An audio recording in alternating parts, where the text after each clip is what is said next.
Put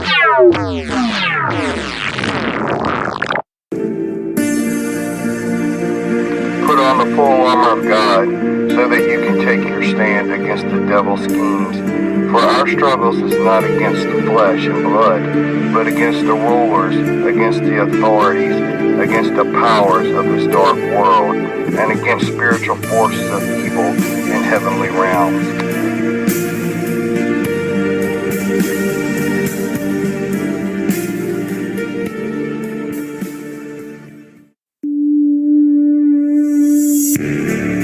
Existing just beyond the boundaries of our comprehension, there lies an unseen world.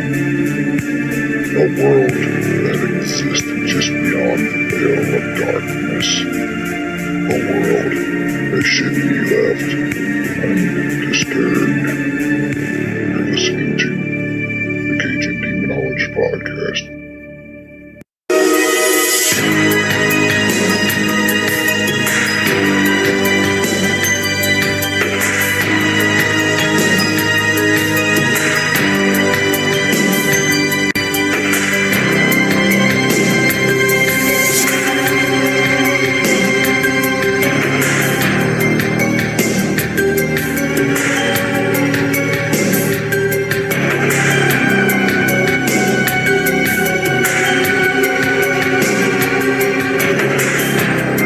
And good afternoon, ladies and gentlemen, and thank you for tuning in to the Cajun Demonologist podcast.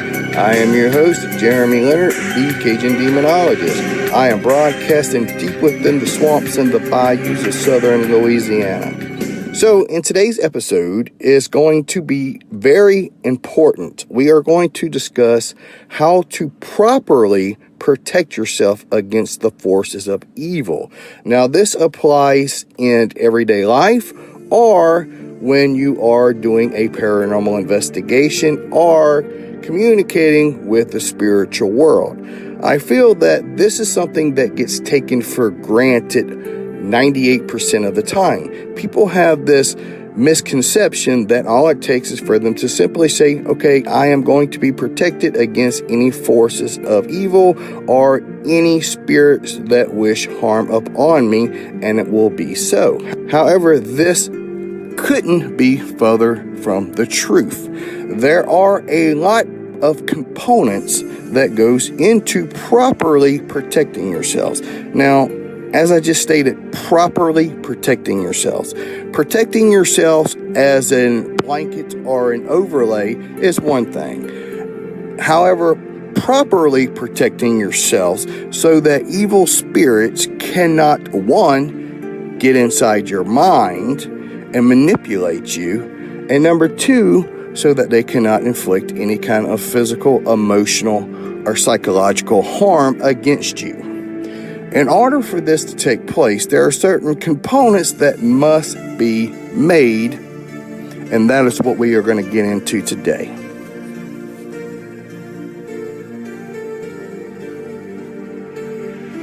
So when it comes to properly protecting ourselves, first we must protect ourselves in the spiritual world, or another term that we use is the celestial world. See, we live in the terrestrial world, which is the physical world. The celestial world is the spirit world, or the realm that we cannot physically see from the physical world. Now, let's compare the two. The celestial world is so much larger than the terrestrial world in which we live in. We are nothing more than a grain of sand on a beach compared to the celestial world. Now, everything that happens in the celestial world will affect the terrestrial world or the physical world in which we live in, okay? There's kind of a term for it. It's called what is done on earth shall be done in heaven, okay? Now, that's just an overlay statement for the time being. So, the first thing that we must do is protect ourselves in the celestial or the spiritual world first, before we do anything else. Now, I call this wearing the armor of God, okay? So, think about this. Let's use the term spiritual warrior, All right, when you think the word spiritual warrior, what do you visualize? A knight in shining armor, or a soldier getting ready to go into combat? Look at it this way. Every Sunday during football season, when you watch a football game, they dress properly for the occasion, right? So the first thing we must do is prepare ourselves for battle. Now, we must dress for the occasion, okay? So the way that I do it is I think of a Roman soldier, okay, and the armor that he wears. He wears a belt, which his sword is connected to. He wears a helmet. He wears a breastplate. He wears shin guards, okay? These are all components that will protect his body from any blow that he may come across when engaging in battle. So we must think of it in that sense. So we are going to dissect this in detail. So the first step, which is one of the most important steps, is, see, we live in the physical world, which means that we rely on our senses. That is also connected to the physical world, such as touch, sight, smell. These are things that we use every single day of our lives. Now, this happens subconsciously. We do not even think about this, but these are traits of living in the physical world. Now, when we talk about the spiritual world, think about this. We are talking about a world that is completely the opposite of living in the physical world. So how do we protect ourselves from something in the spiritual world that we cannot rely on our reflexes to protect us or alert us of any pending danger? So let's use the word itself, the spiritual world. So we must, one, learn how to distinguish between the spiritual world and the physical world.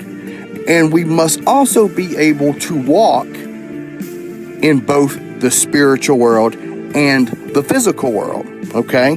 So the best way that I can describe this, and I tell this to my students all the time, what part of your existence would you say is purely spiritual?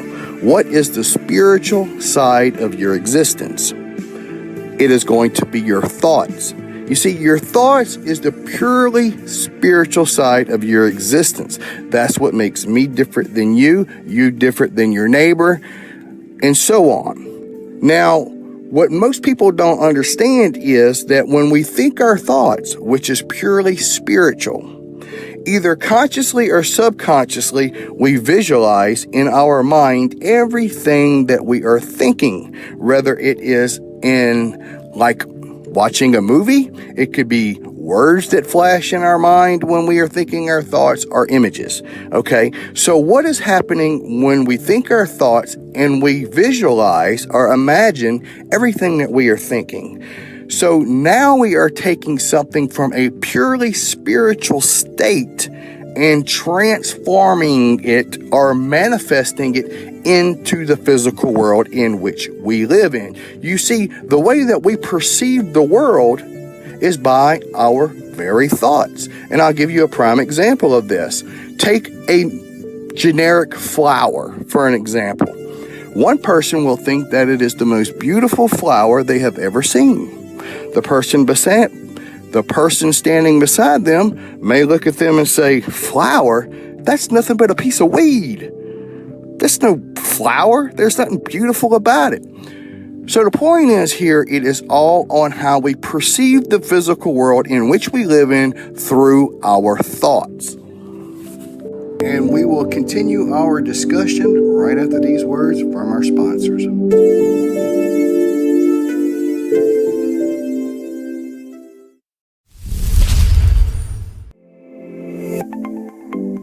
Check out Cajun Hut Jewelry. We have a wide selection of St. Michael and St. Benedict protection bracelets, as well as horseshoe crosses. Each piece is handmade with you in mind. Check us out at Cajun Hut Jewelry. Find us on Facebook at Cajun Hut Jewelry. Check out our website at CajunHutJewelry.com. Are you wanting to learn spiritual warfare or just curious about the subject? I offer an online, take at your own pace spiritual warfare and demonology 101 course. Throughout the course, you will learn the vital information that you need to be able to successfully combat forces of darkness. For more information on Demonology 101 Spiritual Warfare, visit my website at jeremyleonard.net.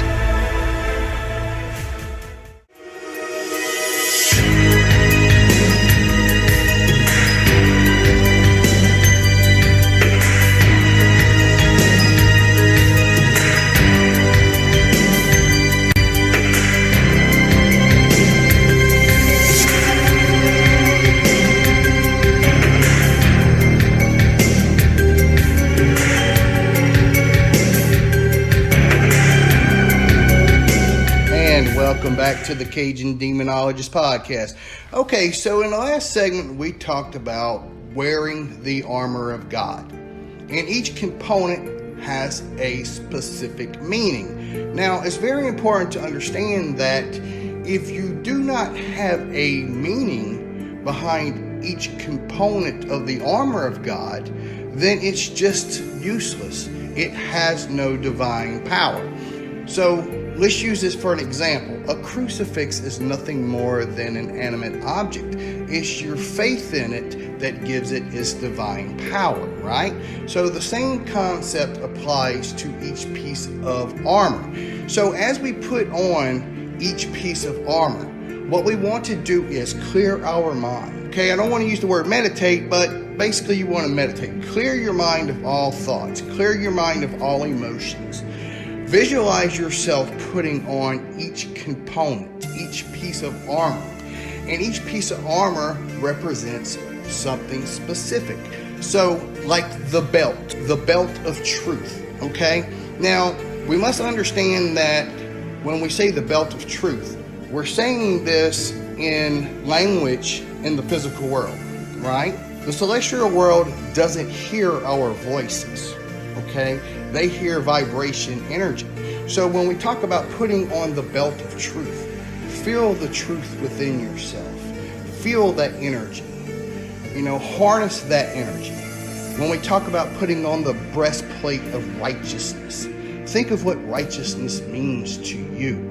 Feel that energy. Feel that righteousness. Okay, when we talk about putting on the shield of faith, again, if you don't have faith in something, especially when it comes to spiritual warfare, it does not work. You have to have faith and truly believe in what you are doing. Also, one of the components is the helmet of salvation. Okay, so let's think about what salvation is. All right, and I will tell you this. Anytime that you go and tap into the world of the demonic realm, these entities know everything about you. They know your deepest, darkest secret. You cannot hide anything from them. And they will expose that. Okay, they will use that against you. You must understand that these entities will use whatever they can against you when they feel threatened. So, again, that is why it is so important not to think of these components such as salvation, spirit, faith, truth, all of these things as just words. We must feel those energy. And that energy will blanket us and will shield us so that these entities cannot see past the armor. That's the whole purpose of wearing the armor of God, okay? So, the body armor of righteousness. So, let's just back up for a minute and think, let's go back to the beginning, all right? So, soldiers, okay? Soldiers wear armors to protect themselves against what? Assault from other people, right? Right. All right, so they do what? They protect that person's vital organs, okay? That's the best way to put it. Think of that in a spiritual sense. When you put on the armor of God, You are protecting the vital parts of your body in the physical form from any spiritual wickedness that wish harm upon you. So it's very important to understand this. So let's think about everything that I just said previously. There is a theme to this, and that theme is that anytime you engage in the celestial world, okay, you must learn to separate yourself from the physical world in which we live in. You have to not only walk in the physical world, but you have to also be able to walk in the spiritual world and be able to find your way. Okay? So for some people, it comes easily. For other people, it's hard for them to separate the spiritual side of their existence from the physical world in which we live in. Think about it. We lived in the physical world since the day we were born. You know, we don't even think when we operate in the physical world of our existence because we have known this since birth. So learning to walk in the spiritual world is somewhat of a foreign thing in the very beginning, but it's like anything else, practice makes perfect. Once you consciously separate yourself from that and you do it on a regular basis, then guess what? It becomes second nature. It becomes the same as living in the physical world. So now you're able to walk on both planes. That is the whole concept of what spiritual warfare is. I hope I am making sense. Guys, sometimes when it comes to spiritual warfare, the language gets so complex, and it is so complex, and it's hard to explain it in simple terms. Okay, so I hope you guys understand where I'm going with this. So let's go ahead and break all the components down once again. So you have several components of wearing the armor of God. So let's start with the belt of truth. Truth is the belt that holds all the other pieces of the armor in place. There are two ways in which truth is part of the armor of God. First, it refers to the truth of the scriptures as opposite to the lies of Satan. Okay? Number two, the second way that the belt serves is holding together the full armor of God. So wearing the belt of truth holds all the other components in their proper place. Okay, so next we have the breastplate of righteousness. The breastplate of righteousness covers what? The heart, and it shields your vital organs. Okay, so the breastplate of righteousness is the second most important component to wearing the armor of God, because it is going to protect and shield your vital organs. So think of vital organs in a spiritual sense. Okay? Next, a soldier is no good if he doesn't have a good pair of shoes, right? Right. Soldiers march. So when it comes to a soldier marching into battle, they must have comfortable shoes. So that means being comfortable within your faith, okay? All right, because look, Satan will try to place obstacles in your path, right? And if you have an old crappy pair of shoes that's going to fall apart with all these obstacles he's going to throw in your path, you're not going to get very far, all right? So this next component is one of my favorite. It is the shield of faith, okay? If you do not have complete faith in something, then it is hollow. It is an empty shell.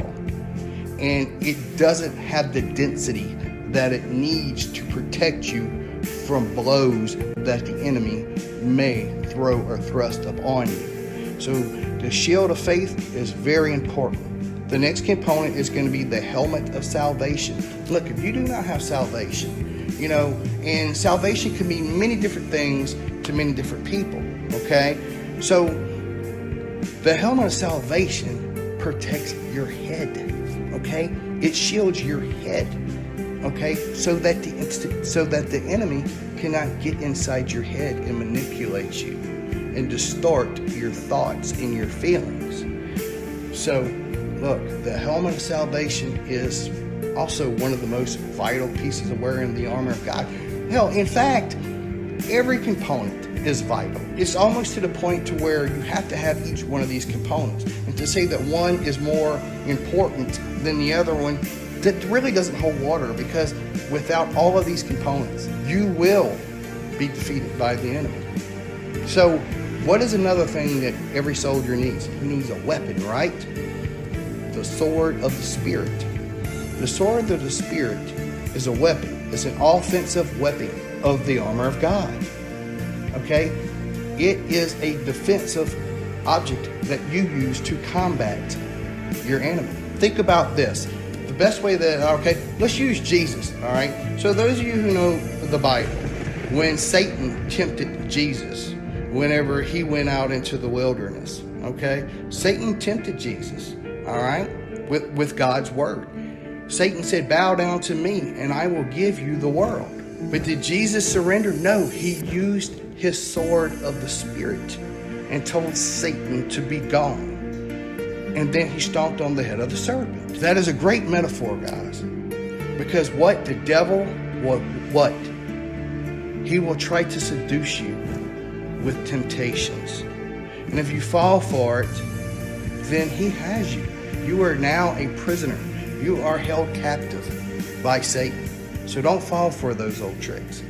Well, oh man, unfortunately we are out of time, guys. Maybe we will try to get a little bit more into detail on this, maybe in the next podcast. Until next time, see ya.